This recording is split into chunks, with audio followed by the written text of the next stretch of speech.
Hi everyone, welcome to Homerino Collectibles, where today we're going to be taking a look at the Star Wars Black Series 6-inch Resistance Tech Rose. Now I know that this figure when it came out was a peg warmer, not many people really liked Rose. I like the idea of the character, I like that there was a sister and that there was a death and everything. Those bombers I feel should have been way faster than what they were. That was a really strange thing.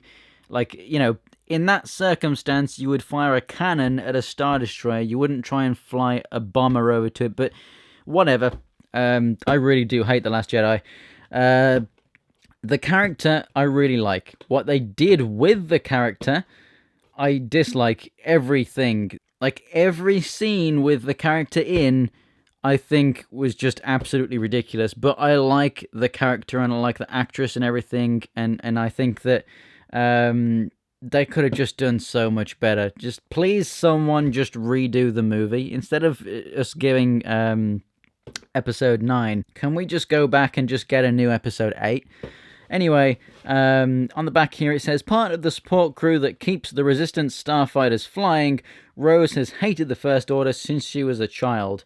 Now able to fight back against the enemy, Rose keeps her focus on her mission. Well, if your mission is freeing some random animals from slavery, but then you keep the kids in slavery, but you just show them a ring and just, hey, look, there's hope. There's a little rebellion logo there.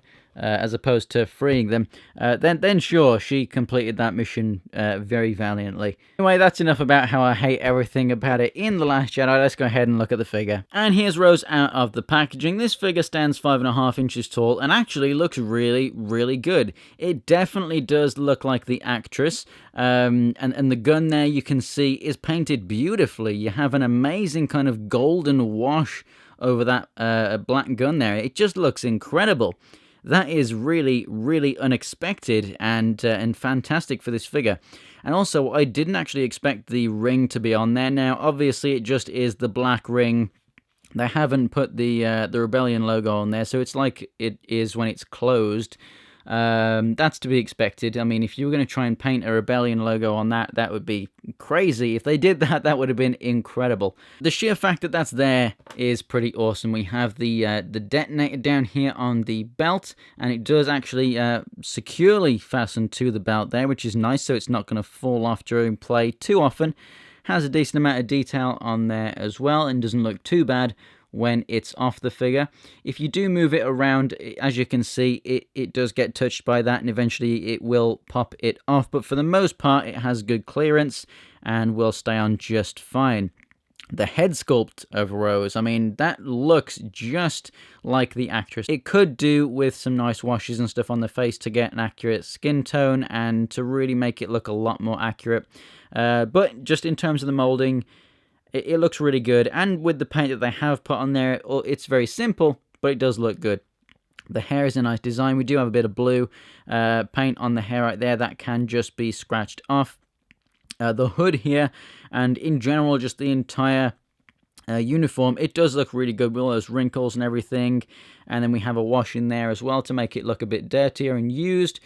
It's a really fantastic looking figure, I have to say, and like I say, the gun is just painted absolutely beautifully. It fits in both hands really well. I would have liked a proper trigger finger, because when she's holding it, it does just look like she's holding it as opposed to actually firing it. But this thing is just painted so beautifully. There's actually some silver in there as well. I cannot get over just how epic this thing looks. In fact, I think it's probably molded in gold, and then it's got silver and black on it as opposed to it being black. But that is honestly a beautiful, beautiful paint job, and the best thing about this figure by far, I do feel.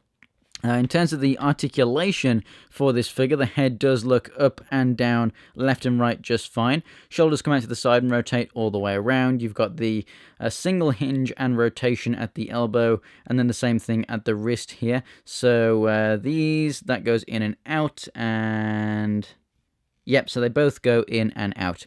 We have a ball joint at the waist, so you can rotate left and right. You can crunch it forward and back and side to side a little. It's not the most amount of articulation out there, but it works perfectly fine for this. At the hips, the legs move forward and back and out to the side. You do get the rotation here at the thigh, but it's really stiff on my figure. I don't know why it's all that stiff. You do get the double jointed knee, and then the feet move up and down and have really good ankle pivot.